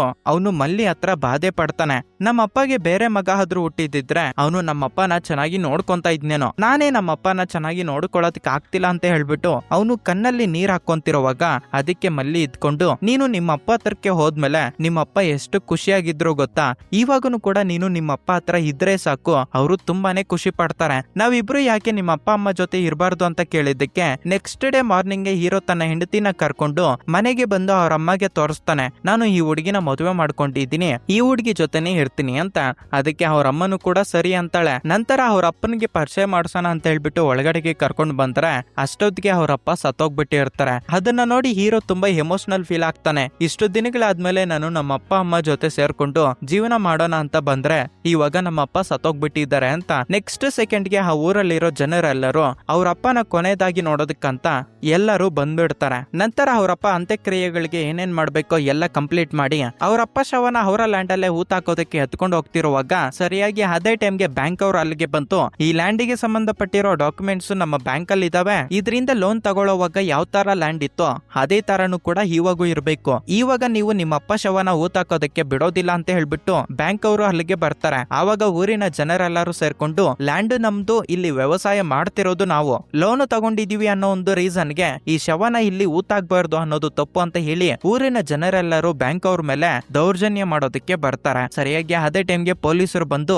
ನೀವು ಬ್ಯಾಂಕ್ ಅವರ ಜೊತೆ ವಾದ ಮಾಡಬಾರ್ದು ಅಂತ ಹೇಳಿ ಅಡ್ಡಿ ನಿಂತ್ಕೊಂಡಿದ್ದಕ್ಕೆ ಇನ್ನೇನು ಮಾಡೋದಕ್ಕಾಗದೆ ಅವರಪ್ಪ ಶವನ ಮತ್ತೆ ಮನೆಗೆ ರಿಟರ್ನ್ ಎತ್ಕೊಂಡ್ ಬರ್ತಾರೆ. ಆಕ್ಚುಲಿ ಹೇಳ್ಬೇಕಂದ್ರೆ ಇಲ್ಲೇ ನಮ್ಗೊಂದು ನಿಜ ಗೊತ್ತಾಗುತ್ತೆ, ಈ ಭೂಮಿಯಲ್ಲಿ ಇನ್ನ ಕ್ರಾಪ್ ಚೆನ್ನಾಗಿ ಬರ್ಬೇಕು ಅಂದ್ರೆ ನೀವೊಂದು ಟ್ರ್ಯಾಕ್ಟರ್ ನ ತಗೊಂಡು ವ್ಯವಸಾಯ ಮಾಡ್ಬೇಕಾಗುತ್ತೆ ಅಂತ ಹೇಳ್ಬಿಟ್ಟು ಬ್ಯಾಂಕ್ ಅವರೇ ಬಂದು ಕಂದಸ್ವಾಮಿನ ಕನ್ವಿನ್ಸ್ ಮಾಡಿ ಟ್ರ್ಯಾಕ್ಟರ್ಗೋಸ್ಕರ ಒಂದು ಲೋನ್ ಅಮೌಂಟ್ ಎತ್ಕೊಂಡು ಟ್ರ್ಯಾಕ್ಟರ್ ಇಂದ ವ್ಯವಸಾಯ ಮಾಡೋದಕ್ಕೆ ಕನ್ವಿನ್ಸ್ ಮಾಡಿ ಇರ್ತಾರೆ. ಆದ್ರೆ ಟ್ರ್ಯಾಕ್ಟರ್ ತಗೊಂಡಿದ್ರು ಕೂಡ ವ್ಯವಸಾಯ ಮಾಡಿದ್ಮೇಲೆ ಕ್ರಾಪ್ ಅಷ್ಟೊಂದು ಬರ್ತಿರೋದಿಲ್ಲ, ಇವರ ಆದಾಯನು ಕೂಡ ಡಬಲ್ ಆಗುತ್ತೆ ಅಂತ ಬ್ಯಾಂಕ್ ಅವರು ಹೇಳಿರ್ತಾರೆ. ಅದನ್ನು ಕೂಡ ಆಗಿರೋದಿಲ್ಲ.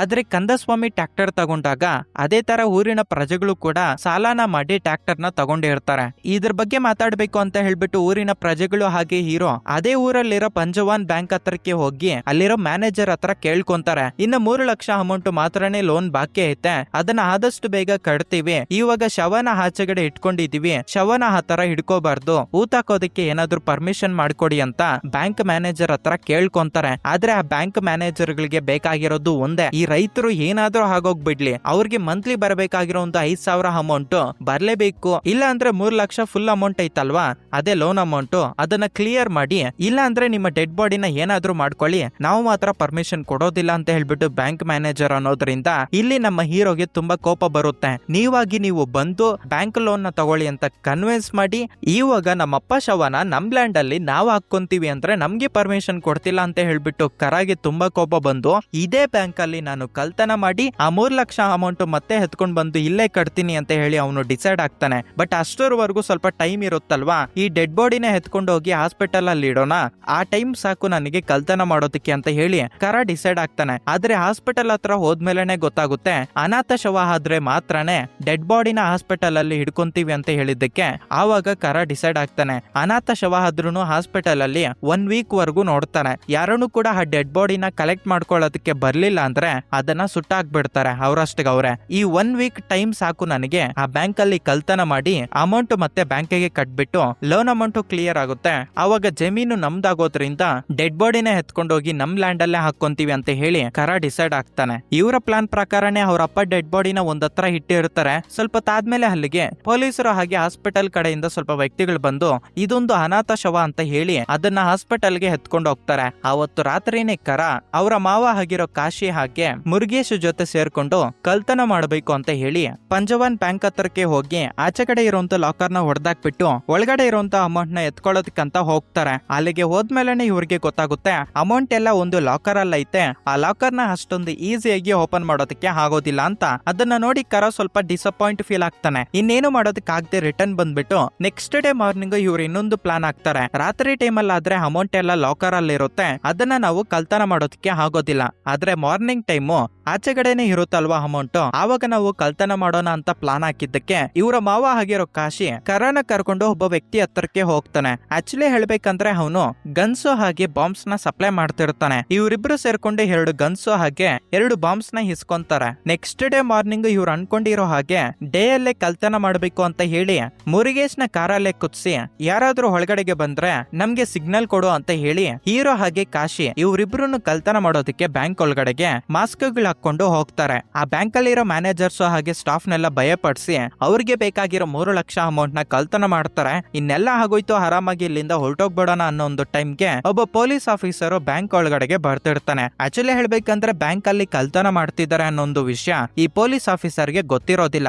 ಆಚೆಗಡೆ ಯಾರಾದ್ರೂ ಬಂದ್ರೆ ಇನ್ಫಾರ್ಮ್ ಮಾಡೋದಕ್ಕೆ ಮುರುಗೇಶ್ ಇರ್ತಾನಲ್ವಾ, ಒಬ್ಬ ಪೊಲೀಸ್ ಆಫೀಸರ್ ಒಳಗಡೆಗೆ ಬರ್ತಿದ್ದಾನೆ ಅಂತ ಒಳಗಡೆ ಇರೋ ಹೀರೋಗೆ ಸಿಗ್ನಲ್ ಕೊಡೋದ್ರಿಂದ ಅದನ್ನ ಅರ್ಥ ಮಾಡ್ಕೊಂಡು ಬ್ಯಾಂಕ್ ಮ್ಯಾನೇಜರ್ ಹಾಗೆ ಸ್ಟಾಫ್ ನೆಲ್ಲ ಒಂದು ರೂಮ್ ಅಲ್ಲಿ ಕೂಡಾಕಿ ಹೀರೋ ಬ್ಯಾಂಕ್ ಎಂಪ್ಲಾಯ್ ತರ ಒಂದತ್ರ ಕುತ್ಕೊಂಡಿದ್ರೆ ಕಾಶಿ ಆ ಬ್ಯಾಂಕ್ ಅಲ್ಲಿ ಅಮೌಂಟ್ ನ ವಿತ್ಡ್ರಾ ಮಾಡೋದಕ್ಕೆ ಬಂದಿರೋ ಹಾಗೆ ಆಕ್ಟಿಂಗ್ ಮಾಡೋದಕ್ಕೆ ಶುರು ಮಾಡ್ತಾರೆ. ಆಕ್ಚುಲಿ ಹೇಳ್ಬೇಕಂದ್ರೆ ಪೊಲೀಸ್ ಆಫೀಸರ್ ಇವತ್ತೇ ಈ ಊರಿಗೆ ಟ್ರಾನ್ಸ್ಫರ್ ಆಗಿರೋದ್ರಿಂದ ಈ ಬ್ಯಾಂಕ್ ಅಲ್ಲಿ ಯಾರು ಇರ್ತಾರೆ ಏನಾಗ್ತೈತಿ ಅಂತ ಇವನ್ಗೆ ಸ್ವಲ್ಪನೂ ಕೂಡ ಐಡಿಯಾ ಇರೋದಿಲ್ಲ. ಬಂದು ಒಂದು ಅಕೌಂಟ್ ನ ಓಪನ್ ಮಾಡ್ಬೇಕು ಅಂತ ಹೇಳಿ ಫಾರ್ಮ್ ನ ತಗೊಂಡು ಫಾರ್ಮ್ ನೆಲ್ಲ ಫಿಲ್ಅಪ್ ಮಾಡ್ತಿರುವಾಗ ಇವರಿಬ್ಬರಿಗೂ ಒಂದು ಕಡೆ ಭಯ, ನಾವೇನಾದ್ರೂ ಸಿಕ್ಕಾಕೊಂಡ್ಬಿಡ್ತೀವೇನೋ ಅಂತ. ಆದ್ರೆ ಈ ಪೊಲೀಸ್ ಆಫೀಸರ್ಗೆ ಸ್ವಲ್ಪನೂ ಕೂಡ ಡೌಟ್ ಬರೋದಿಲ್ಲ. ಅವ್ನ್ ಬಂದಿರೋ ಒಂದು ಕೆಲಸ ಏನು, ಅಕೌಂಟ್ ಓಪನ್ ಮಾಡೋದಕ್ಕೆ ಫಾರ್ಮ್ ನ ಫಿಲ್ಅಪ್ ಮಾಡಿ ಪೊಲೀಸ್ ಆಫೀಸರ್ ಅಲ್ಲಿಂದ ಹೊರಟೋಗ್ಬಿಡ್ತಾನೆ. ನಂತರ ಹೀರೋ ತನ್ನ ಮಾವ ಜೊತೆ ಸೇರ್ಕೊಂಡು 3 ಲಕ್ಷ ಅಮೌಂಟ್ ನ ಕಳ್ತನ ಮಾಡಿ ಇರ್ತಾರಲ್ಲ ಅದನ್ನ ಎತ್ಕೊಂಡು ಆಚೆಗಡೆ ಬಂದ್ಬಿಡ್ತಾರೆ. ಕರ ಮೂವಿ ಸ್ಟಾರ್ಟಿಂಗ್ ಅಲ್ಲಿ MLA ಮನೆಯಲ್ಲಿ ಕಳ್ತನ ಮಾಡೋದಕ್ಕೆ ಹೋದಾಗ ಯಾವ ತರ ಒಂದು ಲಾಕರ್ ನ ಬ್ರೇಕ್ ಮಾಡಿರ್ತಾನೋ ಅದೇ ತರ ಈ ಬ್ಯಾಂಕ್ಗೂ ಕೂಡ ಬ್ರೇಕ್ ಮಾಡಿರ್ತಾನೆ. ಇದನ್ನ ನೋಡಿ ಸ್ವಲ್ಪ ಪೊಲೀಸ್ ಆಫೀಸರ್ಸ್ಗೆ ಡೌಟ್ ಬಂದು DSP ಭರತನ್ಗೆ ಕಾಲ್ ಮಾಡಿ ಈ ತರ ಒಂದು ದರೋಡೆ ನಡೆದೈತೆ, ಮೇ ಬಿ ಅವನೇ ಆಗಿರ್ಬೋದು ಅಂತ ಹೇಳೋದ್ರಿಂದ DSP ಭರತನ್ನು ಕೂಡ ತುಂಬಾ ಇಂಟ್ರೆಸ್ಟ್ ತೋರಿಸ್ತಾನೆ ಈ ಕೇಸ್ ನ ಹ್ಯಾಂಡಲ್ ಮಾಡೋದಕ್ಕೆ. ಯಾಕಂದ್ರೆ ಸ್ಟಾರ್ಟಿಂಗ್ ಅಲ್ಲಿ ಅವನನ್ನ ಹೊಡೆದು ಹೊರಟೋಗ್ಬಿಟ್ಟೆ ಇರ್ತಾನಲ್ವ ಕರ, ಇವನ್ ಮೇಲೆ ಹೇಗಾದ್ರೂ ಸರಿ ರಿವೆಂಜ್ ತಗೋಬೇಕು ಅಂತ ಹೇಳಿ DSP ಭರತನ್ನು ವೈಟ್ ಮಾಡ್ತಿರ್ತಾನೆ. ಅಂಡ್ ಇವಾಗ ನಮ್ಗೆ ಗೊತ್ತಾಗುತ್ತೆ ಪಂಜವನ್ ಬ್ಯಾಂಕ್ ಟೈಪ್ ಅಲ್ಲೇ ತುಂಬಾ ಬ್ಯಾಂಕ್ಸ್ ಈ ಏರಿಯಾದಲ್ಲಿ ಇರ್ತವೆ. ಆ ಬ್ಯಾಂಕುಗಳಿಗೆ ಇನ್ಚಾರ್ಜ್ ಬಂದ್ಬಿಟ್ಟು ಮುತ್ತು ಸೆಲ್ವನ್ ಅಂತ. ಇವನೇನು ಅಷ್ಟೊಂದು ಒಳ್ಳೆ ವ್ಯಕ್ತಿ ಅಲ್ಲ. ಹೀರೋ ಬಂದ್ಬಿಟ್ಟು 3 ಲಕ್ಷ ಅಮೌಂಟ್ ಮಾತ್ರನೇ ಕಳ್ತನ ಮಾಡಿರ್ತಾನಲ್ವಾ, ಅದೇ ಅವರ ಲೋನ್ ಅಮೌಂಟ್ ಕೂಡ ಆಗಿರುತ್ತೆ. ಆದ್ರೆ ಈ ಮುತ್ತು ಸೆಲ್ವನ್ ಗನು ಪೊಲೀಸರು ಇಲ್ಲಿಗೆ ಬರೋದಕ್ಕೂ ಮೊದ್ಲೇ ಈ ಬ್ಯಾಂಕ್ ಅಲ್ಲಿ 5 ಲಕ್ಷ ಅಮೌಂಟ್ ಕಳ್ತನ ಆಗೈತೆ ಅಂತ ಹೇಳ್ಬಿಟ್ಟು ರೆಕಾರ್ಡ್ಸ್ ಅಲ್ಲಿ ಬರಿ ಅಂತ ಹೇಳಿ ಬ್ಯಾಂಕ್ ಮ್ಯಾನೇಜರ್ ಗೆ ಹೇಳ್ಕೊಡ್ತಾನೆ. ಇನ್ನ ಆ 2 ಲ್ಯಾಕ್ಸ್ ಅಮೌಂಟ್ ಈ ಮುತ್ತು ಸೆಲ್ವನ್ನೇ ನುಂಗಾಕ್ಬಿಡ್ತಾನೆ. ಮತ್ತೊಂದು ಕಡೆ ಹೀರೋ ಅವನಿಗೆ ಕಳ್ತನ ಮಾಡಿರೋಂತ ಅಮೌಂಟ್ ಬ್ಯಾಂಕ್ ಅಲ್ಲಿ ಹೋಗಿ ಕಟ್ಬಿಟ್ರೆ ಲೋನ್ ಅಮೌಂಟ್ ಕ್ಲಿಯರ್ ಆಗೋಗ್ಬಿಡುತ್ತೆ. ಮಾರ್ಚರಿಯಲ್ಲಿರೋ ಇವರಪ್ಪ ಡೆಡ್ ಬಾಡಿನೇ ಎತ್ಕೊಂಡ್ ಬಂದು ಇವರ ಲ್ಯಾಂಡ್ ಅಲ್ಲೇ ಊತಾಗ್ಬೋದು ಅಂತ ಹೇಳ್ಬಿಟ್ಟು ಖುಷಿಯಿಂದ ಅವರ ಮಾವನ ಕರ್ಕೊಂಡು ಪಂಜವಾನ್ ಬ್ಯಾಂಕ್ ಗೆ ಹೋಗಿ ಅಮೌಂಟ್ ನ ಕಟ್ತಿರ್ತಾನೆ. ಅದೇ ಟೈಮಲ್ಲಿ DSP ಭರತನ್ನು ಕೂಡ ಬ್ಯಾಂಕ್ ಮ್ಯಾನೇಜರ್ ಹತ್ರಕ್ಕೆ ಬಂದು ಯಾರು ಕಳ್ತನ ಮಾಡಿರ್ಬೋದು ಅಂತ ಹೇಳಿ ರೀಸೆಂಟ್ ಆಗಿ ಯಾರಾದ್ರೂ ಲೋನ್ ಅಮೌಂಟ್ ತಗೊಂಡಿದ್ದಾರಾ, ಅವ್ರ ಬಗ್ಗೆ ನನಗೆ ಇನ್ಫಾರ್ಮೇಶನ್ ಬೇಕು ಅಂತ ಹೇಳ್ಬಿಟ್ಟು ಮುತ್ತು ಸೆಲ್ವನ್ ಹತ್ರ ಕೇಳ್ತಿರ್ತಾನೆ. ಅದೇ ಬ್ಯಾಂಕ್ ಅಲ್ಲಿ ನಮ್ಮ ಹೀರೋ ಕಾಶಿ ಜೊತೆ ಬಂದಿರ್ತಾನೆ. ಅಮೌಂಟ್ ಎಲ್ಲ ಕಟ್ಟಿದ್ದಾದ್ಮೇಲೆ ಅಲ್ಲಿರೋ ವ್ಯಕ್ತಿ ಆಕ್ಚುಲಿ ಹೇಳ್ಬೇಕಂದ್ರೆ ನೀವು 4-5 ತಿಂಗಳಿಂದ ಕರೆಕ್ಟ್ ಆಗಿ ಅಮೌಂಟ್ ನ ಕಟ್ತಿಲ್ಲ, ಇದರಿಂದ ಎಕ್ಸ್ಟ್ರಾ ಅಮೌಂಟ್ ಕಟ್ಬೇಕಾಗುತ್ತೆ ಅಂತ ಹೇಳಿ ಬೇರೆ ಬೇರೆ ಎಲ್ಲಾ ಚಾರ್ಜಸ್ ಎಲ್ಲ ಹಾಕಿ 3 ಲಕ್ಷ ಲೋನ್ ಅಮೌಂಟ್ ಇದ್ರೆ ಅದನ್ನ 4,47,000 ಮಾಡ್ತಾನೆ. ಇವಾಗ ನೀವು 3 ಲಕ್ಷ ಅಮೌಂಟ್ ಕಟ್ಬಿಟ್ಟಿದ್ದೀರಾ, ಇನ್ನ 1,47,000 ಎತ್ಕೊಂಡು ಬಂದು ಕಟ್ಟಿದ್ರೆ ನಿಮ್ಮ ಲ್ಯಾಂಡ್ ಡಾಕ್ಯುಮೆಂಟ್ಸ್ ನಿಮ್ಗೆ ಕೊಟ್ಬಿಡ್ತೀವಿ ಅಂತ ಅವನು ಹೇಳೋದ್ರಿಂದ ಕಾಶಿಗೆ ತುಂಬಾ ಕೋಪ ಬರುತ್ತೆ. ಇನ್ನ ಎಷ್ಟೋ ನೀವು ಮೋಸ ಮಾಡ್ತೀರಾ ಅಂತ ಹೇಳ್ಬಿಟ್ಟು ಅವನ್ ಜೊತೆ ವಾದ ಮಾಡ್ಕೊಳ್ಳೋದಕ್ಕೆ ನಿಂತ್ಕೊಂಡಾಗ ಆವಾಗ ಕರ DSP ಭರತನ್ನು ಮುತ್ತು ಸೆಲ್ವನ್ ಜೊತೆ ಮಾತಾಡ್ತಾ ಇರೋದನ್ನ ನೋಡಿ ನೀನು ಇವನ್ ಜೊತೆ ಇವಾಗ ಏನು ಮಾತಾಡ್ಬೇಡ ಅಂತ ಹೇಳಿ ಕಾಶಿನ ಕರ್ಕೊಂಡು ಅಲ್ಲಿಂದ ಬಂದ್ಬಿಡ್ತಾನೆ. ಅದೇ ದಿನ ರಾತ್ರಿ ಈ ಮುತ್ತು ಸೆಲ್ವನ್ ಹೀರೋ ಹತ್ರಕ್ಕೆ ಬಂದ್ಬಿಟ್ಟು ನೋಡೋ ನೀನೇ ಕಳ್ತನ ಮಾಡಿರೋದು ಅಂತ ನನಗೆ ಗೊತ್ತಾಯ್ತು ಅಂತ ಹೇಳ್ತಾನೆ. ಆಕ್ಚುಲಿ ಹೇಳ್ಬೇಕಂದ್ರೆ DSP ಭರತನ್ ಬಂದು ಯಾರಾದ್ರೂ ಲೋನ್ ಅಮೌಂಟ್ ತಗೊಂಡಿದ್ದಾರಾ, ಇವಾಗ ರೀಸೆಂಟ್ ಆಗಿ ಯಾರಾದ್ರೂ ಲಂಸಮ್ ಅಮೌಂಟ್ ಎತ್ಕೊಂಡ್ ಬಂದು ಬ್ಯಾಂಕ್ ಅಲ್ಲಿ ಪೇ ಮಾಡಿದಾರಾ, ಬ್ಯಾಂಕ್ ಅಲ್ಲಿ ಪೇ ಮಾಡಿದ್ರೆ ಅವರ ಹೆಸರುಗಳು ನನಗೆ ಬೇಕು ಅಂತ ಕೇಳಿ ಇರ್ತಾನೆ. ಈ ಮ್ಯಾನೇಜರ್ ಗನು ಆ ಹೆಸರುಗಳು ನೋಡ್ತಿರುವಾಗ ಈ ಮುತ್ತು ಸೆಲ್ವನ್ಗೆ ಅರ್ಥ ಆಗಿರುತ್ತೆ ಹೀರೋನೇ ಕಳ್ತನ ಮಾಡಿರೋದು ಅಂತ. ನೋಡೋ ನೀನೇ ಕಳ್ತನ ಮಾಡ್ತಿದ್ಯಾ ಅಂತ ನನ್ಗೆ ಗೊತ್ತು, ನಾನ್ ನಿನ್ನ ಪೊಲೀಸರಿಗೆ ಹಿಡ್ಕೊಡೋದಿಲ್ಲ, ನೀನ್ ನನ್ ಜೊತೆ ಸೇರ್ಕೊ, ನಾವಿಬ್ರು ಸೇರಿ ಕಳ್ತನ ಮಾಡೋಣ. ಯಾಕಂದ್ರೆ ಇಲ್ಲಿರೋ ಬ್ರಾಂಚ್ಗಳಲ್ಲಿ ಎಷ್ಟೆಷ್ಟು ಅಮೌಂಟ್ ಐತೆ, ಯಾವಾಗ ಟ್ರಾನ್ಸ್ಫರ್ ಆಗುತ್ತೆ ಅನ್ನೋದು ಎಲ್ಲಾ ಡೀಟೇಲ್ಸ್ ನನಗೆ ಗೊತ್ತು. ಬಿಕಾಸ್ ನಾನೇ ಆ ಬ್ಯಾಂಕ್ಗಳಿಗೆ ಇನ್ಚಾರ್ಜ್ ಆಗಿರ್ತೀನಿ. ನೀನು ಬಂಗಾರದ ಮೊಟ್ಟೆ ಇಡುವ ಬಾತುಕೋಳಿ, ಅಷ್ಟೊಂದು ಈಸಿಯಾಗಿ ನಿನ್ನನ್ನ ಬಿಟ್ಕೊಡೋದಕ್ಕೆ ಆಗೋದಿಲ್ಲ. ನೀನ್ ನನ್ ಜೊತೆ ಸೇರ್ಕೊಂಡ್ರೆ ನನಗೂ ಕೂಡ ಅಮೌಂಟ್ ಬರುತ್ತೆ, ನೀನು ಕೂಡ ಲೈಫ್ ಅಲ್ಲಿ ಸೆಟ್ಲ್ ಆಗ್ತೀಯ. ಕಳ್ತನ ಮಾಡಿರೋ ಅಮೌಂಟ್ ಅಲ್ಲಿ 50-50 ಶೇರ್ ಮಾಡ್ಕೊಳ್ಳೋಣ. ಯಾವ ಬ್ಯಾಂಕ್ ಅಲ್ಲಿ ಯಾವ ಟೈಮ್ ಅಲ್ಲಿ ಕಳ್ತನ ಮಾಡ್ಬೇಕು ಅಂತ ನಾನೇ ಇನ್ಫಾರ್ಮೇಶನ್ ಕೊಡ್ತೀನಿ ಅಂತ ಮುತ್ತು ಸೆಲ್ವನ್ ಅಂತಾನೆ. ಆಕ್ಚುಲಿ ಹೇಳ್ಬೇಕಂದ್ರೆ ಹೀರೋ ಅವರಪ್ಪ ಲೋನ್ ಅಮೌಂಟ್ ತೀರ್ಸೋದಕ್ಕೆ ಮಾತ್ರನೇ ಇವನು ಕಳ್ತನ ಮಾಡ್ಬೇಕು ಅಂತ ಡಿಸೈಡ್ ಆಗಿರ್ತಾನೆ. ಯಾಕಂದ್ರೆ ಇವನ ಹೆಂಡತಿಗೆ ಮಾತು ಕೊಟ್ಟಿರ್ತಾನೆ, ನಾನು ಮತ್ತೆ ಕಳ್ತನ ಮಾಡೋದಕ್ಕೆ ಹೋಗೋದಿಲ್ಲ ಅಂತ. ಇದರಿಂದ ಹೀರೋ ಅವನ ಮುಖದ ಮೇಲೆನೆ ನಾನ್ ನಿನ್ ಜೊತೆ ಸೇರೋದಿಲ್ಲ ಅಂತ ಹೇಳ್ಬಿಡ್ತಾನೆ. ನೆಕ್ಸ್ಟ್ ಡೇ ಮಾರ್ನಿಂಗು ಕರ ಅವನ ಟೀಮ್ ಜೊತೆ ಸೇರ್ಕೊಂಡು ಇವನಿಗೆ ಇನ್ನ 1,47,000 ಬೇಕಾಗಿರುತ್ತಲ್ವಾ, ಅದನ್ನ ಇನ್ನೊಂದು ಬ್ರಾಂಚ್ ಅಲ್ಲಿ ಕಳ್ತನ ಮಾಡ್ಬೇಕು ಅಂತ ಹೇಳಿ ಒಂದು ಬ್ರಾಂಚ್ ಹತ್ತರಕ್ಕೆ ಬಂದು ಇವರ ಪ್ಲಾನ್ ನ ಎಕ್ಸಿಕ್ಯೂಟ್ ಮಾಡ್ಬೇಕು ಅಂತ ವೈಟ್ ಮಾಡ್ತಿರ್ತಾರೆ. ಅಂಡ್ ಅದೇ ಟೈಮ್ಗೆ ಇವ್ರಿಗೆ ಇನ್ಫಾರ್ಮೇಶನ್ ಬರುತ್ತೆ ಇನ್ನೊಂದು ಬ್ಯಾಂಕ್ ಹತ್ರ ಯಾರೋ ಕಳ್ತನ ಮಾಡಿದ್ದಾರೆ ಅಂತ. ಇದರಿಂದ ಹೀರೋಗೆ ಡೌಟ್ ಬರುತ್ತೆ, ನಾವು ಅಲ್ದೆ ಇನ್ಯಾರಪ್ಪ ಕಳ್ತನ ಮಾಡಿರ್ತಾರೆ ಅಂತ ಹೇಳ್ಬಿಟ್ಟು ಕಳ್ತನ ನಡೆದಿರೋ ಒಂದು ಬ್ಯಾಂಕ್ ಹತ್ರಕ್ಕೆ ಹೋಗಿ ನೋಡ್ತಿರುವಾಗ ಅಲ್ಲಿಗೆ DSP ಬರ್ತನ್ ಬಂದು ಆ ಕೇಸ್ ನ ಇನ್ವೆಸ್ಟಿಗೇಷನ್ ಮಾಡ್ತಿರ್ತಾನೆ. ಹೀರೋ ಅಲ್ಲಿಗೆ ಬಂದಿರೋದನ್ನ ನೋಡಿ ಮುತ್ತು ಸೆಲ್ವನ್ ಇವನ ಹತ್ರಕ್ಕೆ ಬಂದು ನೀನ್ ನನ್ ಮುಖದ ಮೇಲೆನೆ ನಾನ್ ನಿನ್ ಜೊತೆ ಸೇರೋದಿಲ್ಲ ಅಂತ ಹೇಳ್ಬಿಟ್ರೆ ಕಳ್ತನ ಮಾಡೋದು ನಿಂತೋಗುತ್ತೆ ಅಂತ ಅನ್ಕೊಂತಾ ಇದ್ಯಾ, ನೀನ್ ಬಿಟ್ರೆ ನನಗೆ ಯಾರು ಸಿಗೋದಿಲ್ಲ ಅಂತ ಅನ್ಕೊಂಡಿದ್ಯಾ ಏನು ಅಂತ ಹೇಳಿ ಇವನಿಗೆ ಚಮ್ಮಕ್ ಕೊಟ್ಟು ಅಲ್ಲಿಂದ ಹೊರಟೋಗ್ಬಿಡ್ತಾನೆ. ಆವಾಗ ಹೀರೋ ಹಾಗೆ ಕಾಶಿಗೆ ಅರ್ಥ ಆಗುತ್ತೆ ಈ ಮುತ್ತು ಸೆಲ್ವನ್ನೇ ಇನ್ನೊಂದು ಟೀಮ್ ನ ಹಿಡ್ಕೊಂಡು ಈ ಬ್ಯಾಂಕ್ ಅಲ್ಲಿ ದರೋಡೆ ಮಾಡಿಸಿದಾನೆ ಅಂತ. ಅದನ್ನು ಕೂಡ ಹೀರೋ ಯಾವ ರೀತಿ ದರೋಡೆ ಮಾಡಿರ್ತಾನೋ ಅದೇ ಪ್ಯಾಟರ್ನ್ ಅಲ್ಲಿ ಕಳ್ತನ ಮಾಡಿಸಿರ್ತಾನೆ. ಇದರಿಂದ ಹೀರೋ ಮುತ್ತು ಸೆಲ್ವನ್ ನ ಫಾಲೋ ಮಾಡ್ತಿರುವಾಗ ರಾಮನಾಥ್ ಪುರದಲ್ಲಿರೋ ಬ್ಯಾಂಕ್ ಹೆಡ್ ಕ್ವಾರ್ಟರ್ಸ್ ಇಂದ ಅದೇ ದಿನ ರಾತ್ರಿ ಮುತ್ತು ಸೆಲ್ವನ್ ಆಚೆಗಡೆ ಬಂದು ಒಂದು ಟೆಲಿಫೋನ್ ಬೂತ್ ಮುಖಾಂತರ ಒಬ್ಬರಿಗೆ ಕಾಲ್ ಮಾಡ್ತಾನೆ. ಇದನ್ನೆಲ್ಲ ಅಬ್ಸರ್ವ್ ಮಾಡಿ ಹೀರೋ ಮತ್ತೆ ಟೆಲಿಫೋನ್ ಬೂತ್ ಹತ್ರಕ್ಕೆ ಹೋಗಿ ರೀಡಯಲ್ ಮಾಡಿದಾಗ ಅದು ಲಕ್ಷ್ಮಿ ಲಾಡ್ಜ್ ಗೆ ಕನೆಕ್ಟ್ ಆಗುತ್ತೆ. ಅಂದ್ರೆ ಆ ಬ್ಯಾಂಕ್ ಅಲ್ಲಿ ಕಳ್ತನ ಮಾಡಿರೋ ಒಂದು ಟೀಮು ಖಂಡಿತ ಆ ಲಕ್ಷ್ಮಿ ಬಾರ್ ಅಲ್ಲೇ ಇರ್ತಾರೆ. ನಾನು ಹೋಗಿ ಅಮೌಂಟ್ ನ ಎತ್ಕೊಂಡ್ ಬರ್ತೀನಿ, ಅಷ್ಟರವರೆಗೂ ನೀನು ಹೋಗಿ ಮುತ್ತು ಸೆಲ್ವನ್ ನ ಫಾಲೋ ಮಾಡ್ತಾ ಇರೋ ಅಂತ ಹೇಳಿ ಇವರ ಮಾವ ಆಗಿರೋ ಕಾಶಿಗೆ ಹೇಳಿ ಹೀರೋ ಮುರುಗೇಶ್ ಜೊತೆ ಸೇರ್ಕೊಂಡು ಲಕ್ಷ್ಮಿ ಬಾರ್ ಹತ್ರಕ್ಕೆ ಬರ್ತಾನೆ. ಕಟ್ ಮಾಡಿದ್ರೆ ಮತ್ತೊಂದು ಕಡೆ ಕಾಶಿ ಮುತ್ತು ಸೆಲ್ವನ್ ನ ಫಾಲೋ ಮಾಡ್ಕೊಂಡು ಹೋಗ್ತಿರ್ತಾನಲ್ವಾ, ಇಳಿಯೋ ಒಂದು ಟೈಮ್ ಅಲ್ಲಿ ಮುತ್ತು ಸೆಲ್ವನ್ಗೆ ಗೊತ್ತಾಗೋಗ್ಬಿಡುತ್ತೆ ಕಾಶಿ ನನ್ನನ್ನ ಫಾಲೋ ಮಾಡ್ಕೊಂಡು ಬರ್ತಿದ್ದಾನೆ ಅಂತ.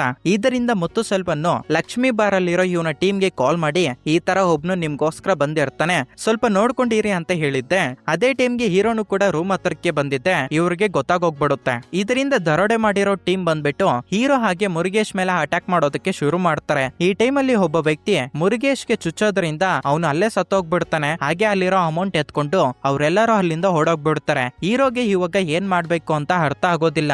ಮತ್ತೆ ಇವನು ಮುತ್ತು ಸೆಲ್ವನ್ಗೆ ಕಾಲ್ ಮಾಡಿ ಸರ್ ನಾನು ಈ ತರ ಒಂದು ಸಿಚುವೇಶನ್ ಅಲ್ಲಿ ಸಿಕ್ಕಾಕೊಂಡ್ಬಿಟ್ಟಿದ್ದೀನಿ, ನಾವಿಬ್ರು ಸೇರಿ ಕಳ್ತನ ಮಾಡೋಣ ಅಂತ ಹೇಳಿದ್ರಲ್ವಾ, ನಾನು ಇವಾಗ ನಿಮ್ ಜೊತೆ ಸೇರೋದಕ್ಕೆ ರೆಡಿ, ನೀವೇನ್ ಹೇಳಿದ್ರೆ ಅದೇ ತರ ಮಾಡ್ತೀನಿ ಅಂತ ಹೀರೋ ಮುತ್ತು ಸೆಲ್ವನ್ ಹತ್ರ ಅಂತಾನೆ. ಅದಕ್ಕೆ ಆ ಮುತ್ತು ಸೆಲ್ವನ್ ನಾನು ನಿನ್ನ ಹತ್ರಕ್ಕೆ ಬಂದಾಗ ನಾನ್ ನಿನ್ ಜೊತೆ ಸೇರೋದಿಲ್ಲ ಅಂತ ಹೇಳಿ ನನ್ ಮುಖದ ಮೇಲೆನೆ ಅಂದ್ಬಿಟ್ಟೆ, ಇವಾಗ ನೀನಾಗಿ ನೀನು ಏನು ಮಾಡೋದಕ್ಕೆ ಆಗ್ತಿಲ್ಲ ಅಂತ ಹೇಳ್ಬಿಟ್ಟು ನನ್ ಜೊತೆ ಸೇರ್ತೀನಿ ಅಂತ ಹೇಳ್ತಾ ಇದೀಯಾ. ಆಕ್ಚುಲಿ ಹೇಳ್ಬೇಕಂದ್ರೆ ನನಗೆ ಈ ಬ್ಯಾಂಕ್ ಅಲ್ಲಿ ದರೋಡೆ ಮಾಡಿಸ್ಬೇಕು ಅನ್ನೋ ಒಂದು ಐಡಿಯಾ ನಿನ್ನಿಂದಾನೇ ಹುಟ್ಕೊಂಡೈತೆ.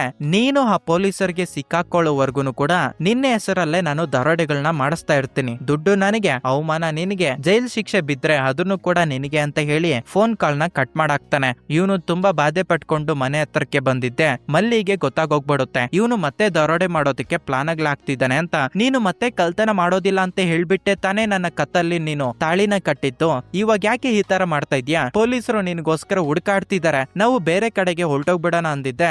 ಆವಾಗ ಹೀರೋ ಇಟ್ಕೊಂಡು ನನ್ನ ತಂದೆ ಶವ ಇವಾಗ ಹಾಸ್ಪಿಟಲ್ ಅಲ್ಲಿ ಐತೆ, ನಾಳೆ ರಾತ್ರಿ ಹೊತ್ತಷ್ಟಕ್ಕೆ ನಾನು ಅಮೌಂಟ್ ಏನಾದ್ರು ಕಟ್ಲಿಲ್ಲ ಅಂದ್ರೆ ಅನಾಥ ಶವ ಅಂತ ಅನ್ಕೊಂಡು ಆ ಬಾಡಿನ ಅಲ್ಲೇ ಸುಟ್ಟಾಕ್ಬಿಡ್ತಾರೆ. ನಾನು ಅಷ್ಟರಲ್ಲಿ 1.5 ಲಕ್ಷ ಬ್ಯಾಂಕ್ ಅಲ್ಲಿ ಕಟ್ಬಿಟ್ಟು ಆ ಲ್ಯಾಂಡ್ ಡಾಕ್ಯುಮೆಂಟ್ಸ್ ನ ಇಸ್ಕೊಂಡ್ ಬಂದು ಮತ್ತೆ ನನ್ನ ಫಾದರ್ ಶವನ ಎತ್ಕೊಂಡ್ ಬಂದು ನಮ್ಮ ಲ್ಯಾಂಡ್ ಅಲ್ಲೇ ಊತಾಕ್ಬಿಡ್ಬೇಕು, ನಮ್ಮ ಲ್ಯಾಂಡ್ ಅಲ್ಲೇ ನಮ್ಮ ಅಪ್ಪ ಶವನ ಊತಾಕ್ತಿವಿ ಅಂತ ಹೇಳಿ ನಮ್ಮಮ್ಮ ಇನ್ನ ನಂಬ್ತಾ ಇದ್ದಾಳೆ. ಇವಾಗ ನಾನು ಈ ಕೆಲಸ ಮಾಡ್ಲೇಬೇಕು, ಇಷ್ಟೆಲ್ಲ ಕಷ್ಟಗಳು ನಮ್ಮಮ್ಮ ಮೇಲೆ ಹಾಕಿ ಹೊರಟೋಗೋದಕ್ಕೆ ನನಗೆ ಇಷ್ಟ ಇಲ್ಲ ಅಂತ ಹೇಳಿ ತನ್ನ ಹೆಂಡತಿನ ಹಗ್ ಮಾಡ್ಕೊಂತಾನೆ. ನೆಕ್ಸ್ಟ್ ಡೇ ಮಾರ್ನಿಂಗ್ ಈ ಪಂಜವನ್ ಬ್ಯಾಂಕ್ ಹೆಡ್ ಆಫೀಸ್ ಇಂದ ಸಾಯಿಲ್ಕುಡಿ ಅನ್ನೋ ಒಂದು ಬ್ರಾಂಚ್ ಗೆ ಅಮೌಂಟ್ ನ ಎತ್ಕೊಂಡು ಹೋಗ್ತಿರ್ತಾರೆ. ಅದನ್ನ ಹೀರೋ ಹೇಗಾದ್ರೂ ಸರಿ ಕಳ್ತನ ಮಾಡಬೇಕು ಅಂತ ಹೇಳಿ ಜೀಪ್ ಗೆ ಆಪೋಸಿಟ್ ಆಗಿ ಹೋಗಿ ಕೈಯಲ್ಲಿ ಗನ್ ಹಿಡ್ಕೊಂಡು ನಿಂತ್ಕೊಂತಾನೆ. ಆ ಡ್ರೈವರ್ ಜೀಪ್ ನ ನಿಲ್ಸ್ತಿರ ತುಂಬಾ ಸ್ಪೀಡ್ ಆಗಿ ಹೋಗ್ತಾ ಇರೋದ್ರಿಂದ ಹೀರೋ ಅವನ ಪಕ್ಕದಲ್ಲಿರೋ ಒಂದು ಬಿಲ್ಡಿಂಗ್ ಮೇಲೆಗೆ ಹತ್ತಿ ಜೀಪ್ ಮೇಲೆಗೆ ಧುಮುಕ್ತಾನೆ. ಹಾಗೆ ಅವ್ರಿಗೆ ಗನ್ನನ್ನ ತೋರಿಸಿ ಬೆದರ್ಸ್ಬಿಟ್ಟು ಅವನಿಗೆ ಬೇಕಾಗಿರೋ ಇಟ್ಕೊಂಡಿರೋ 1.5 ಲಕ್ಷ ಅಮೌಂಟ್ ನ ಕಳ್ತನ ಮಾಡಿ ಮತ್ತೆ ಇವರ ಕಾರಲ್ಲಿ ಬ್ಯಾಂಕ್ ಹತ್ರಕ್ಕೆ ಹೋಗಿ ಸಾಲನ ಕಟ್ಟಿ ಲ್ಯಾಂಡ್ ಡಾಕ್ಯುಮೆಂಟ್ಸ್ ನ ಹೇಗಾದ್ರೂ ಸರಿ ಎತ್ಕೊಂಡ್ ಬರ್ಬೇಕು ಅಂತ ಹೇಳಿ ಅವನ ಮಾವ ಆಗಿರೋ ಕಾಶಿ ಜೊತೆ ಸೇರ್ಕೊಂಡು ಹೋಗ್ತಿರೋವಾಗ ಕಾರ್ ಇಂಜನ್ ಹೀಟ್ ಆಗಿ ಒಂದತ್ರ ನಿಂತೋಗ್ಬಿಡುತ್ತೆ. ಇದರಿಂದ ನೀರ್ಗೋಸ್ಕರ ಹೀರೋ ಪಕ್ಕದಲ್ಲೇ ಇರೋ ಒಬ್ಬ ಮುದುಕನ ಮನೆ ಹತ್ರಕ್ಕೆ ಹೋಗ್ತಾನೆ. ಆವಾಗೆ ಗೊತ್ತಾಗುತ್ತೆ ಈ ಮುದುಕ ಹಾಗೆ ಹೀರೋ ಅವರಪ್ಪ ಕಂದಸ್ವಾಮಿ ಇರ್ತಾನಲ್ವಾ, ಇವರಿಬ್ರು ಬೆಸ್ಟ್ ಫ್ರೆಂಡ್ಸ್ ಅಂತ. ಇಲ್ಲೇ ನಮ್ಗೆ ಗೊತ್ತಾಗೋ ವಿಷಯ ಏನಪ್ಪಾ ಅಂದ್ರೆ ಕಂದಸ್ವಾಮಿ ಯಾವ ತರ ಈ ಬ್ಯಾಂಕ್ ಅವ್ರು ಹೇಳಿರೋ ಮಾಯದ ಮಾತುಗಳಿಗೆ ಕರ್ಗೋಗ್ಬಿಟ್ಟು ಟ್ರಾಕ್ಟರ್ ಗೋಸ್ಕರ ಅವರ ಲ್ಯಾಂಡ್ ಡಾಕ್ಯುಮೆಂಟ್ಸ್ ನ ಬ್ಯಾಂಕ್ ಅಲ್ಲಿ ಇಟ್ಟು ಲೋನ್ ತಗೊಂಡು ಟ್ರಾಕ್ಟರ್ ನ ತಗೊಂಡಿರ್ತಾನೋ ಅದೇ ರೀತಿ ಈ ಮುದುಕನು ಕೂಡ ತಗೊಂಡಿರ್ತಾನೆ. ಇಲ್ಲಿ ಇನ್ನದರಿದ್ರೆ ಏನಪ್ಪಾ ಅಂದ್ರೆ ಇವನು ವ್ಯವಸಾಯನು ಕೂಡ ಮಾಡ್ತಿರೋದಿಲ್ಲ, ಆದ್ರೆ ಇವನು ಪ್ರತಿ ತಿಂಗಳು ಕೂಡ 5,000 ಬ್ಯಾಂಕಿಗೆ ಕಟ್ಬೇಕಾಗುತ್ತೆ. ವ್ಯವಸಾಯ ಮಾಡ್ತಿರೋದಿಲ್ಲ, ಆ ಟ್ರಾಕ್ಟರ್ ನ ಓಡಿಸ್ತಿರೋದಿಲ್ಲ, ಬೇಕಾಬಿಟ್ಟಿಯಾಗಿ 5,000 ಎತ್ಕೊಂಡೋಗಿ ಬ್ಯಾಂಕ್ ಅಲ್ಲಿ ಕಟ್ತಿದ್ದೀನಿ ಅಂತ ಹೇಳಿ ಈ ಮುದುಕ ತುಂಬಾನೇ ಬಾಧೆ ಪಟ್ಕೊಂಡು ಹೀರೋ ಹತ್ರ ಹೇಳ್ಕೊಂತಾನೆ. ಆಕ್ಚುಲಿ ಹೇಳ್ಬೇಕಂದ್ರೆ ಕಂದಸ್ವಾಮಿ ಯಾವ ತರ ಬ್ಯಾಂಕ್ ಅಲ್ಲಿ ಲೋನ್ ತಗೊಂಡು ಟ್ರಾಕ್ಟರ್ ನ ತಗೊಂಡಿರ್ತಾನೋ ಅದೇ ರೀತಿ ಈ ಊರಿನ ಪ್ರಜೆಗಳೆಲ್ಲರೂ ಮಾಡಿರ್ತಾರೆ. ಕಂದಸ್ವಾಮಿ ಬದುಕಿದ್ದಾಗ ಈ ಊರಿನ ಪ್ರಜೆಗಳು ಎಲ್ಲಾರ್ಗು ಕೂಡ ನ್ಯಾಯ ಸಿಗ್ಬೇಕು ಅಂತ ಹೇಳಿ ಕೋರ್ಟ್ ಅಲ್ಲಿ ಹೋರಾಟ ಮಾಡ್ತಿರ್ತಾನೆ. ಕಂದಸ್ವಾಮಿ ಮಧ್ಯದಲ್ಲೇ ಸತ್ತೋಗ್ಬಿಟ್ಟಿರೋದ್ರಿಂದ ಇವ್ರಿಗೆ ಯಾರಿಗೂ ಕೂಡ ಕೋರ್ಟ್ ಗೆ ಯಾವ ತರ ಹೋಗ್ಬೇಕು, ಬ್ಯಾಂಕ್ ವಿರುದ್ಧ ಯಾವ ತರ ಹೋರಾಟ ಮಾಡ್ಬೇಕು ಅಂತ ಹೇಳಿ ಗೊತ್ತಿರೋದಿಲ್ಲ. ಈ ವಿಷಯ ಎಲ್ಲ ಗೊತ್ತಾದ್ಮೇಲೆ ಹೀರೋ ರಿಯಲೈಸ್ ಆಗ್ತಾನೆ, ಬ್ಯಾಂಕ್ ಅವರು ಎಲ್ಲಾರ್ಗೂ ಮೋಸ ಮಾಡಿ ಲೋನ್ ತಗೊಳ್ಳೋ ತರ ಮಾಡಿದ್ದಾರೆ,